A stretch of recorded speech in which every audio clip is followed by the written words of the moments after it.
Another thing you might find inside of these networks is the RFID, the radio frequency identification. That's the use of radio waves to be able to identify tagged objects within a limited range. Now, a tag is usually going to be a microchip and an antenna, and a tag can be passive, means that it doesn't have power directly sent to it, but can draw power from the incident radiation that's arriving from the reader or for the reader. Or it can have a battery supply power so that it can actually work on multiple frequencies and higher frequencies. Some of the things that we use these RFID applications are for asset management, right? If I attach tags to my equipment, I can pretty much scan an entire room area and see if all the assets are there, if something's missing. I can track where things are. Maybe I want to make sure that something that's brought into my network is authentic, and so I can use it for authenticity verification. Maybe I know that this piece of equipment needs to work with this piece of equipment and not some other one that looks like it, so I could use it for matching, for process control, for access control, for supply chain management, lots of things we can do. And it's, again, it's just another one of those things you might find within your network.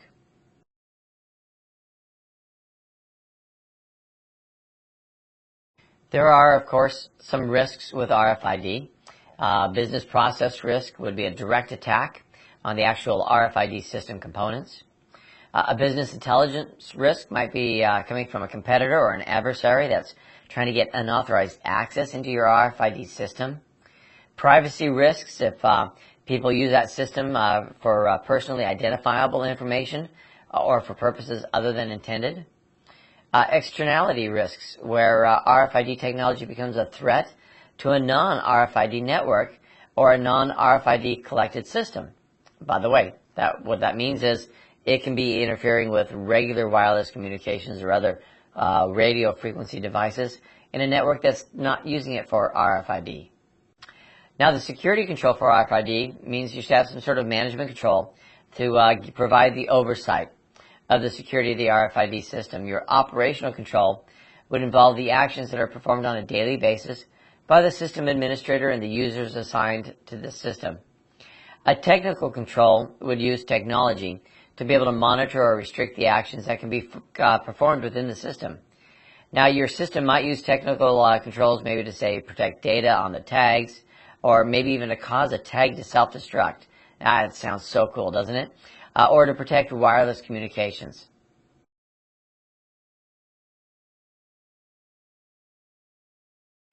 Another thing we should look at, of course, is hardware maintenance and the programs for that. For the proper operation, hardware should be regularly cleaned and serviced. I know that sounds weird. If you think of a server, often the only moving part in a server besides the fans is that spinning hard drive.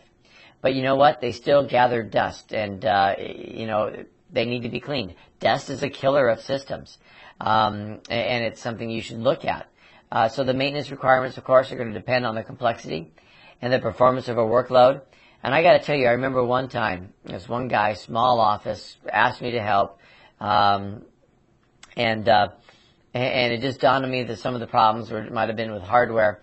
And I opened up the cover of his computer, and I don't know how, but a piece of dried cheeseburger was stuck inside the system board, and it looks like it had been there for a very long time.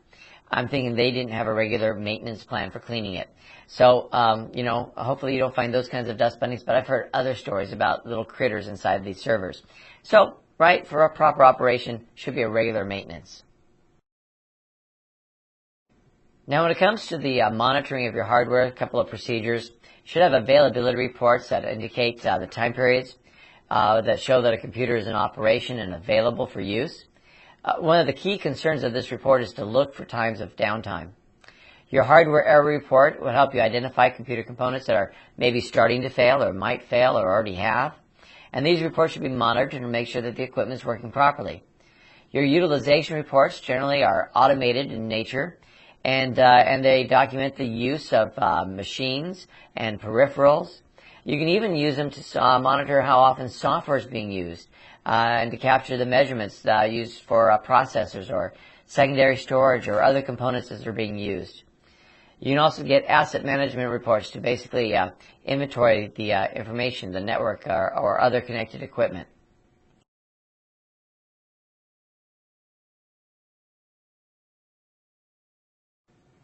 Capacity management is something you should think of as planning and monitoring your resources to make sure you have the resources available today to make sure that they're used efficiently and effectively, and then using this to help you project, based on these past experiences, how to plan for growth of your existing business or other future expansions. Capacity management is making sure that all your current and future capacity and performance aspects of the business requirements are going to be provided, and hopefully in a cost-effective manner. It can also help you with resource planning. When you say, I suddenly need a new print server, you can look at the capacity of different servers and how they're being used, and whether or not adding print services to that server would be a hindrance or still be useful. And that would save money, because then I don't have to buy a new physical server and pay for a new license of the software as the operating system of that server.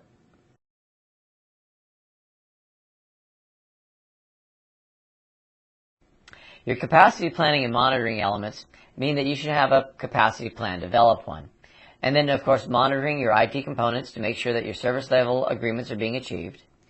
Analyze the data that's being collected for the monitoring activities to look for trends, to help create baselines. Baselines are very important too. Baseline is, how things look and operate on a regular basis. Tuning is the optimization of a system to the actual workload.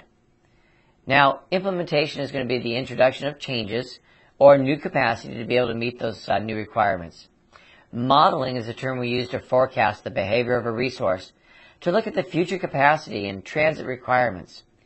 Your application sizing is designed to take into consideration the prediction of new capacity. Sizing might consider the number of users, concurrently connected, number of transactions, data storage requirements, and those types of things. All of this is a part of your capacity planning.